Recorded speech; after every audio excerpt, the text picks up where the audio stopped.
प्रिय छात्रों, मैं गोविंद सर आज हम आपके सामने एक नया अध्याय लेकर के आए हैं अलंकार, जहां से UP TET, super TET, junior शिक्षक भर्ती, यूपीएसआई इत्यादि परीक्षाओं में यहां से एक दो प्रश्न आते हैं। आइए आज हम जानते हैं अलंकार क्या है, अलंकार के प्रवर्तक कौन हैं, अलंकार के भेद कितने हैं, इन सब विषयों पे हम चर्चा करते हैं। तो आइए सबसे पहले हम जानते हैं कि अलंकार की परिभाषा क्या है। तो पहले तो हम ध्यान देते हैं कि अलंकार के प्रवर्तक कौन हैं। तो बात जब आए अलंकार के प्रवर्तक की, तो अलंकार संप्रदाय के प्रवर्तक कौन है? आचार्य भामह। भामह अलंकार संप्रदाय के प्रवर्तक हैं और इनका ग्रंथ है काव्यालंकार, जो अलंकार संप्रदाय पे लिखा गया प्रथम ग्रंथ है।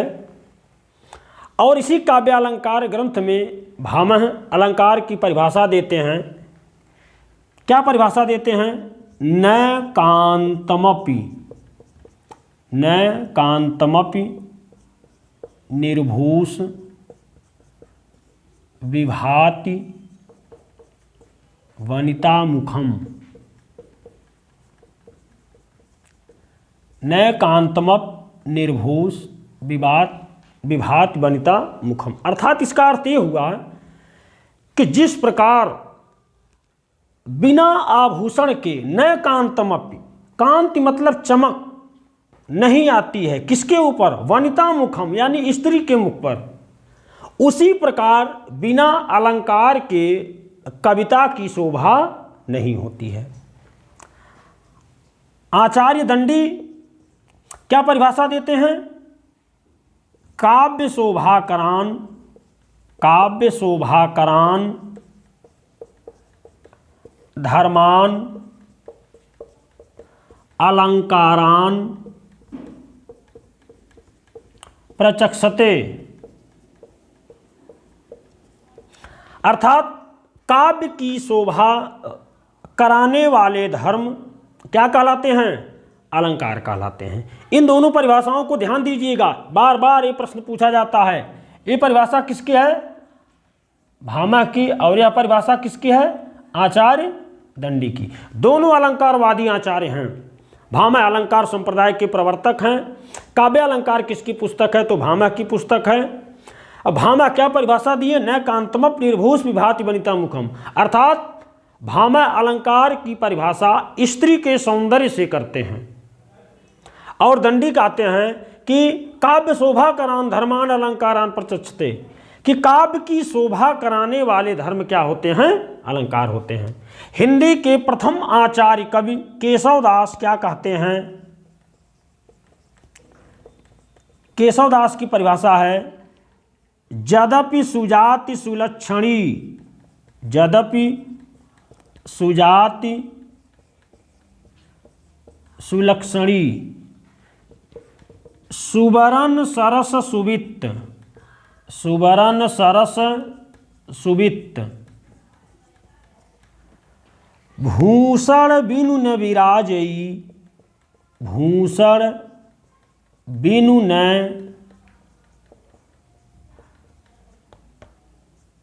विराजई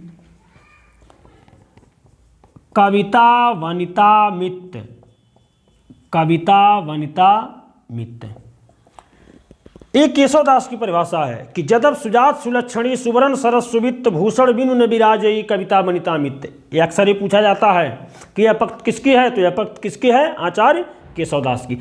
आचार्य केशवदास और भामह दोनों लोग अलंकार की परिभाषा स्त्री के सौंदर्य से करते हैं। केशवदास यही कहते हैं कि भूषण बिनु न विराजई कविता वनिता मित्त। कविता का अर्थ काव्य और वनिता का अर्थ होता है स्त्री से, और वनिता शब्द का प्रयोग आचार्य भामह भी करते हैं। अर्थात इन दोनों लोगों के कहने का मतलब यह है कि जिस प्रकार स्त्री की शोभा बिना आभूषण के नहीं होती है, उसी प्रकार कविता की भी शोभा बिना अलंकार से नहीं हो सकती है। तो आइए अब हम आगे देखते हैं अलंकार के भेद। वैसे देखा जाए तो आचार्य भामह अलंकारों की कुल संख्या 36 मानते हैं। लेकिन बात जब अलंकारों के वर्गीकरण की होती है तो अलंकार के कुल 2 भेद माने गए। अलंकार के कितने भेद माने गए? 2 भेद। पहला शब्दालंकार और दूसरा अर्थालंकार। शब्दालंकार और अर्थालंकार। अब शब्दालंकार की परिभाषा ये बनती है जहां काव्य की शोभा शब्द पर आधारित हो। जहां काव्य की शोभा शब्द पर आधारित हो उसे क्या कहते हैं? शब्दालंकार। और जहां काव्य की शोभा अर्थ पर आधारित हो वहां क्या होता है? अर्थालंकार। जहां काव्य की शोभा शब्द पे आधारित हो वहां शब्दालंकार कहते हैं, और जहां काव्य की शोभा अर्थ पर आधारित हो उसे अर्थालंकार कहते हैं। अब आइए हम लोग देखते हैं कि शब्दालंकार और अर्थालंकार में कितने अलंकार आते हैं। तो इसको मिटा देते हैं। अब हम देखते हैं कि शब्दालंकार में किस किस अलंकारों में हम शब्द के माध्यम से पता लगाते हैं कि ये कौन सा अलंकार है। तो इसमें पहला नाम आ जाएगा अनुप्रास अलंकार। कौन सा नाम? अनुप्रास अलंकार। दूसरा यमक। तीसरा श्लेष। चौथा पुनरुक्ति प्रकाश। अगला है पुनरुक्ति वदाभास। फिर है वक्रोक्ति।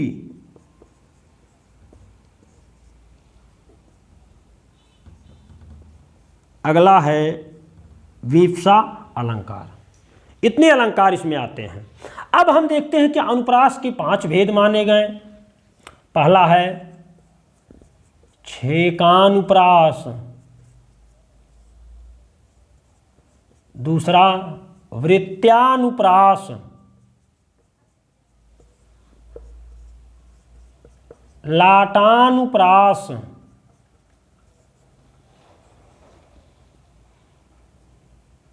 छेकानुप्रास, वृत्त्यानुप्रास, लाटानुप्रास, श्रुत्यानुप्रास, और 5वां है अंत्यानुप्रास।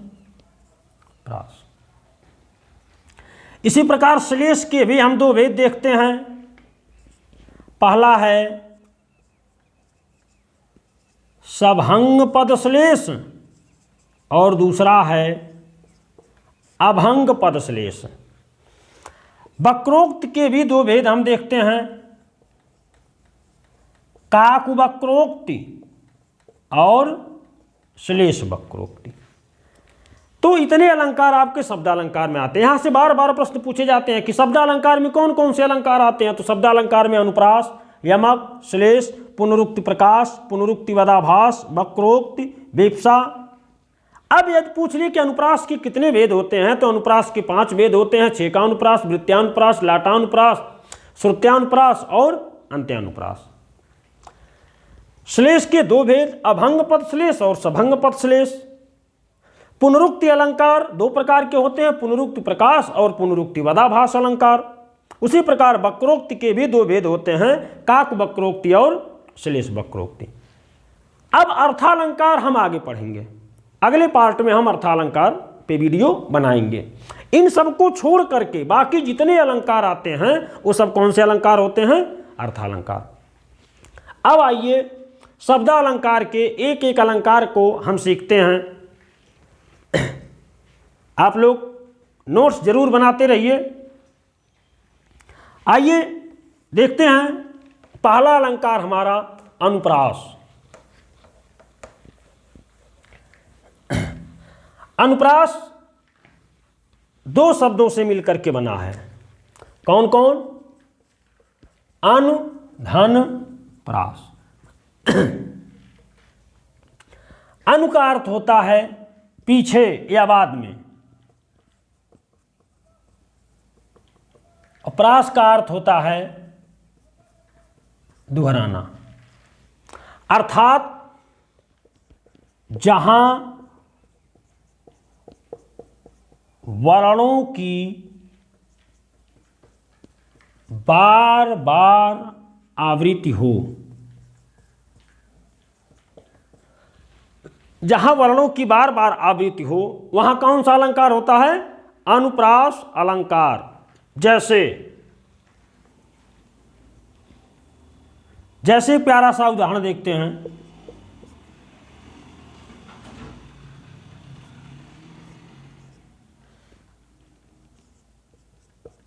सो सुख सुजस सुलभ मोहि स्वामी।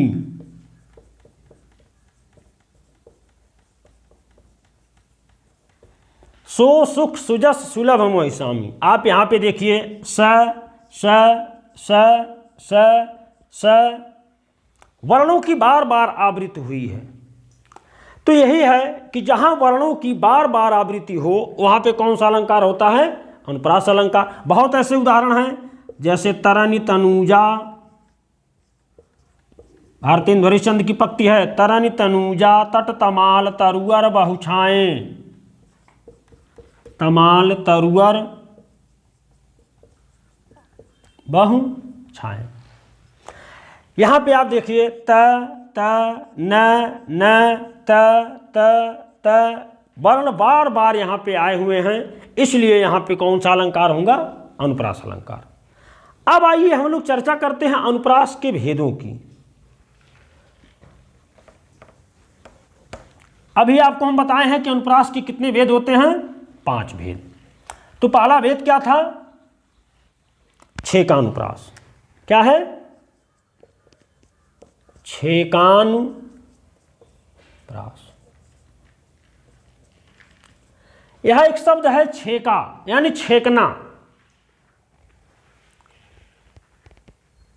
तो इसकी परिभाषा ये बनेगी कि जहां अनेक वर्णों की आवृत्ति, भाई जब आप किसी को छेकने जाते हैं या घेरने जाते हैं तो क्या अकेले जाते हैं? नहीं, कई लोग मिलके जाएंगे। मालूम होना पगला गया है, अब उसको जो है पकड़ना हो तो क्या एक लोग जाएंगे? अगर एक लोग पकड़ने जाएंगे ना तो मोहना पटक के चढ़ लेगा आपके ऊपर और खूब मारेगा। मोहना को पकड़ने के लिए कम से कम 2, 4, 6 लोग जाएंगे, उससे मजबूत लोग जाएंगे, तब उसे छेक करके पकड़ेंगे। उसी प्रकार यहां जब अनेक वर्णों की आवृत्ति, अनेक वर्णों की आवृत्ति एक बार हो तो उसे क्या कहते हैं? छेका अनुप्रास। अब आइए देखते हैं कि आवृत्ति कैसे होती है। इस चीज को हम समझ लेते हैं। जैसे एक उदाहरण हम लेते हैं, चर्चित चंदन नील कलेवर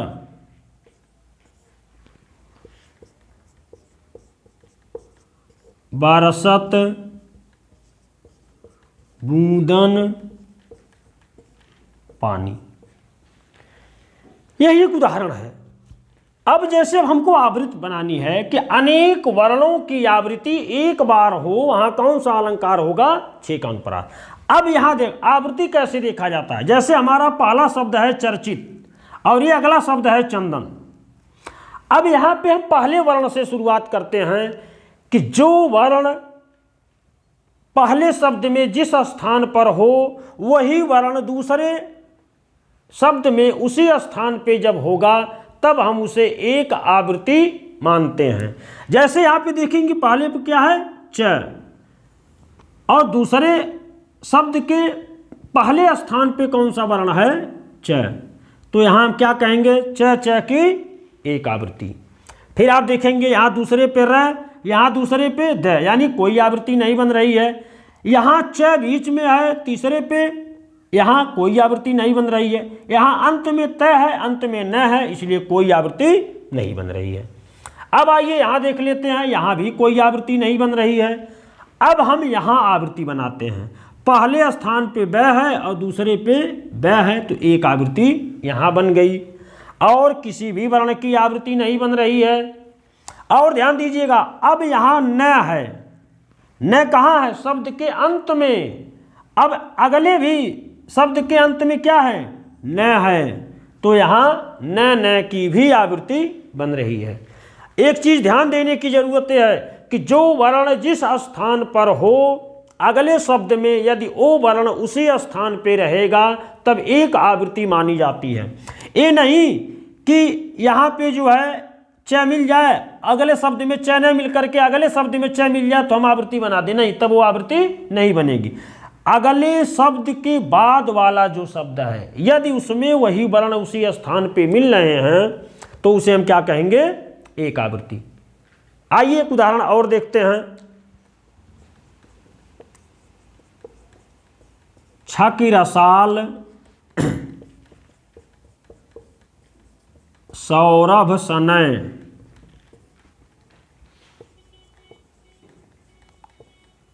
मधुर माधवी गंध। आइए यहां आवृत्ति बनाते हैं।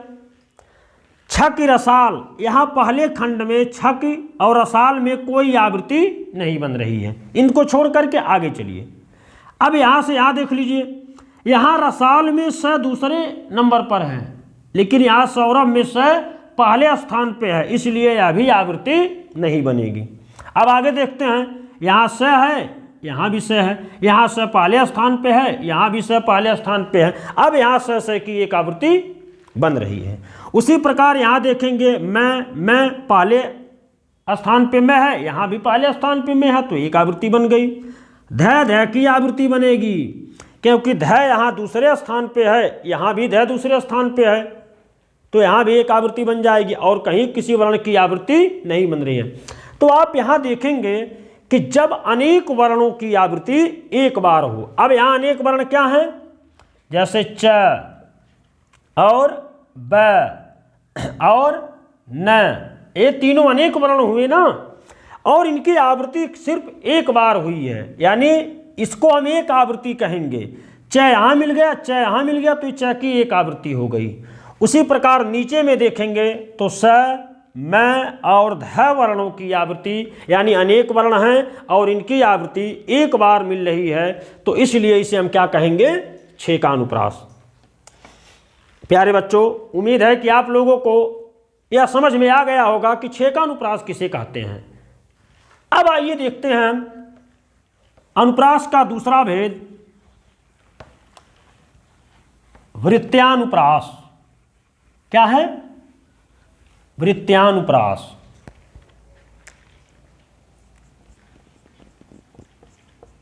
वृत्त्यानुप्रास, ये अनुप्रास का दूसरा भेद है।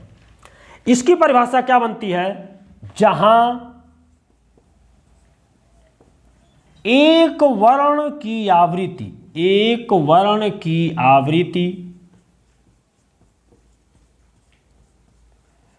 एक या अनेक बार हो। जहां एक वर्ण की आवृत्ति या तो एक बार हो या तो एक से अधिक बार हो। लेकिन पहले में क्या था?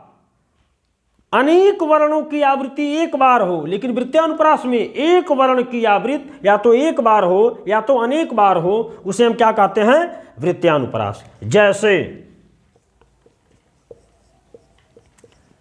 तरनी तनुजा तट तमाल तरुअर बहु छाएं। अब आइए यहां आवृत्ति देखते हैं। त यहां पहले स्थान पे त है, यहां भी पहले स्थान पे त है, तो त की एक आवृत्ति।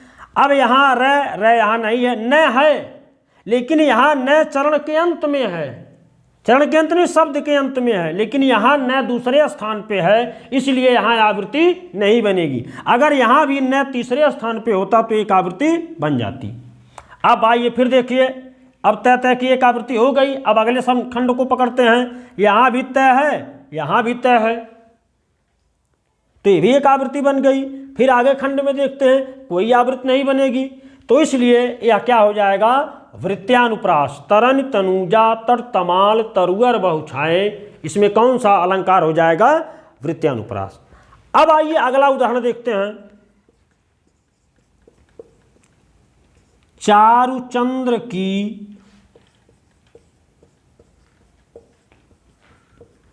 चंचल किरणें,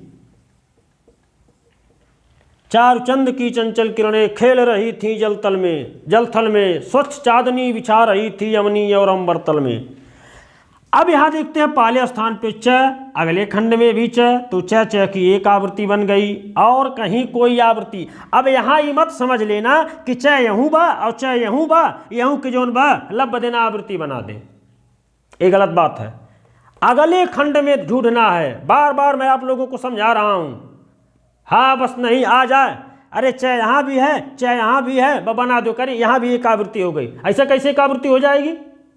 हमको ये देखना है कि प्रथम शब्द में जैसे चंचल है, अब आगे देखिए यहाँ किरण में, चंचल में अगर च है, फिर यहाँ देखिए कहीं च है कहीं नहीं है, तो इसलिए आगे कोई आवृत्ति नहीं बनेगी। अब यहाँ च की एक आवृत्ति बन गई, यानी हमारी परिभाषा सटीक मिल रही है।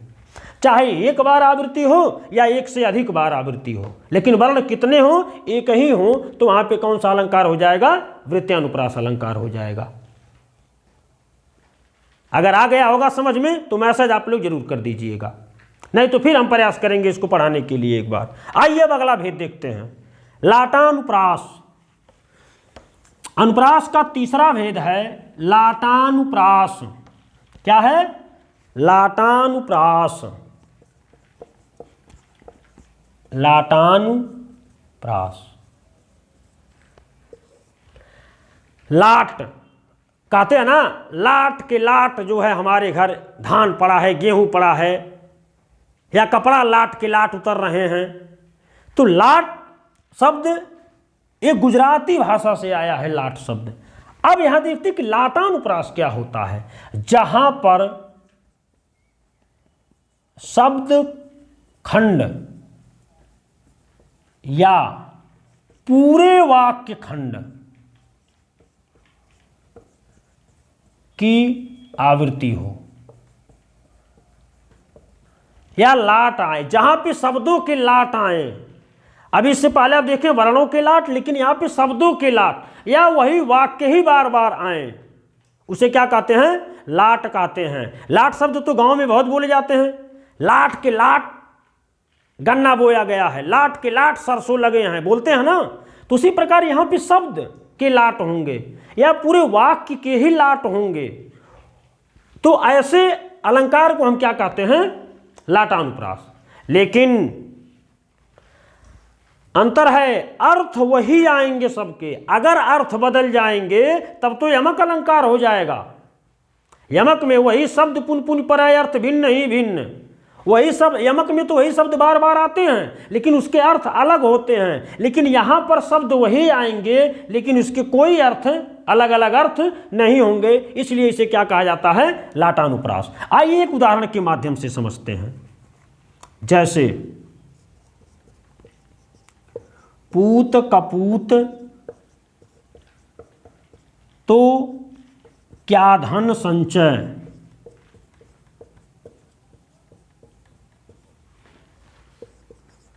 अपूत सपूत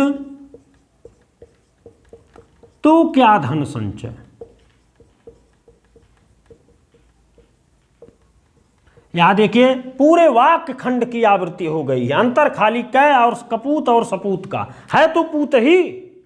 अर्थ ये हुआ कि यदि पुत्र कपूत हो यानी नालायक हो तो भी उसके लिए धन संचय करने की कोई जरूरत नहीं है, और अगर पूत लायक है तो भी उसको धन संचय करने की कोई आवश्यकता नहीं है।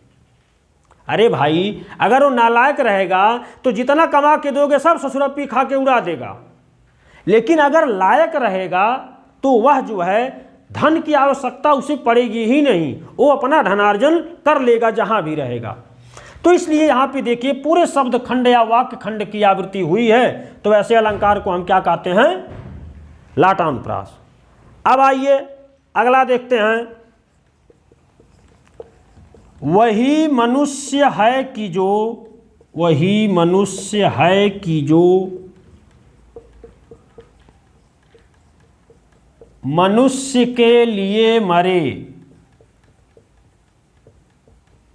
अब यहां पे देखिए मनुष्य मनुष्य शब्द 2 बार आया है। यहां दोनों मनुष्य का अर्थ क्या हुआ? मानव। अर्थ नहीं बदला ना, दोनों मनुष्य का अर्थ क्या हुआ? मानव। इसलिए यहां पे क्या हो जाएगा? लाटानुप्रास। अगला है जननी तू जननी भई। जननी तू जननी भई, यहां 2 जननी आई हैं और दोनों ने जननी के अर्थ का हो जाई माँ या मातारी या मम्मी या मॉम बोलते हैं ना। अरे भाई, जो यूपी बोर्ड वाले होते हैं वो माई बोलते हैं, और जो सीबीएसई बोर्ड से पढ़े होते हैं वो लोग क्या बोलते हैं? मम्मी बोलते हैं। ये अंतर होता है। अंग्रेजी वाले मम्मी बोलते हैं और हिंदी पढ़ने वाले माँ बोलते हैं। तो यहाँ दोनों जननी के वही अर्थ हुए, माँ, मम्मी, माता। तो यहाँ पे क्या हो जाएगा? लाटानुप्रास। तो आ गया होगा ये भी समझ में आपको कि लाटानुप्रास का अर्थ होता है कि जहाँ पे वाक्य खंड या शब्द खंड की आवृत्ति हो लेकिन अर्थ वही निकले, तो ऐसे अलंकार को हम क्या कहते हैं? लाटानुप्रास। अब आइए अगला अलंकार हम लोग देखते हैं। चौथा है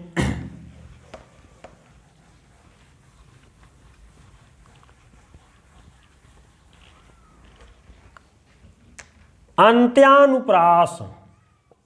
अंत्यानुप्रास, इसका संधि विच्छेद कर लीजिए। अंत्यधन अनुप्रास। अनुप्रास हो कहां हो? अंत में, यानी जहां चरण के अंत